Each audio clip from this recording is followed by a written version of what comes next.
Tamil cinema के superstar विजय की party TVK Tamil Nadu में चुनाव जीत चुकी है। विजय का मुख्यमंत्री बनना तय माना जा रहा है। जीत के बाद उन्होंने अपने नवनिर्वाचित विधायकों के साथ बैठक की है, जहां उनको सर्वसम्मति से टीवीके के विधायक दल का नेता चुन लिया गया। चुनाव हो गए, नतीजे आ गए, टीवीके जीत भी गई, विजय नेता भी चुन लिए गए। ये सब हो गया, लेकिन एक सवाल अब भी है, टीवीके की सरकार आखिर बनेगी कैसे? पार्टी को भले ही राज्य में सबसे ज्यादा सीटें मिली हैं, लेकिन वो बहुमत से अब भी दूर है और वो किसी भी गठबंधन का हिस्सा नहीं है। एक बार आंकड़ों पर भी नजर डाल लीजिए। राज्य में विधानसभा की कुल 234 सीटें हैं। सरकार बनाने के लिए चाहिए 118 सीट। नतीजे क्या आए? टीवीके को 108 सीटों पर जीत मिली, यानी कि सरकार बनाने के लिए उनको अब 10 विधायकों की जरूरत है। विजय को ये विधायक मिलेंगे कहां से? इसके लिए पहले दूसरे दलों के नंबर्स देखने होंगे। डीएमके को 59 और एआईएडीएमके को 47, कांग्रेस को 5 और पीएमके को 4। इंडियन यूनियन मुस्लिम लीग यानी आईयूएमएल को 2, सीपीआई को 2, वीसीके को 2, सीपीआईएम को 2, बीजेपी को 1 और अन्य 2 दलों को 1-1 सीटें मिली हैं। रिजल्ट के बाद टीवीके की संभावित सहयोगी पार्टी के तौर पर जिस दल की चर्चा सबसे पहले हुई वो है कांग्रेस। लेकिन कांग्रेस के पास सिर्फ 5 सीटें हैं, तो टीवीके को कम से कम 5 और विधायकों की जरूरत है।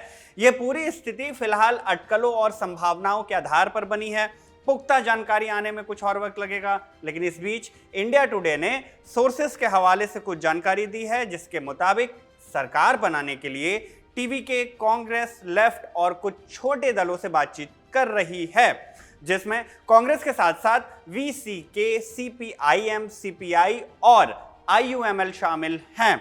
इन सभी दलों को मिलाकर कुल 13 सीटें बनती हैं, यानी बहुमत से 3 ज्यादा। अगर ये सभी दल टीवीके के साथ आने को तैयार होते हैं तो विजय आसानी से मुख्यमंत्री बन जाएंगे। लेकिन यहाँ ध्यान देने वाली बात यह है कि कांग्रेस, वीसीके, सीपीआईएम, सीपीआई और आईयूएमएल सेक्युलर प्रोग्रेसिव अलायंस का हिस्सा हैं, जिसे डीएमके लीड करती है। हिंदुस्तान टाइम्स की एक रिपोर्ट के मुताबिक तमिलनाडु कांग्रेस कमेटी ने टीवीके को जीत की बधाई दी है और इस रिजल्ट को जनता का लोकतांत्रिक फैसला करार दिया। लेकिन गठबंधन की बात को लेकर अभी भी साफ तौर पर कोई बयान नहीं दिया गया। इस सवाल पर कांग्रेस सांसद शशिकांत सेंथिल ने इंडिया टुडे से कहा कि उनकी पार्टी तमिलनाडु के हितों को सर्वोपरि रखते हुए सोच समझकर फैसला लेगी। हालांकि टीवीके के साथ गठबंधन को लेकर कांग्रेस के भीतर एकजुटता नहीं है, ये बात खुद सेंथिल ने स्वीकार की है। उन्होंने कहा है कि अलग अलग राय रखना उनकी पार्टी की संस्कृति का हिस्सा है, लेकिन वो अवसरवादी नहीं है और वो अपनी विचारधारा और जनता से किए गए वादों पर कायम रहेंगे। गठबंधन के सवाल पर उन्होंने स्पष्ट किया है कि यह फैसला पार्टी के केंद्रीय नेतृत्व और संसदीय समिति को लेना है।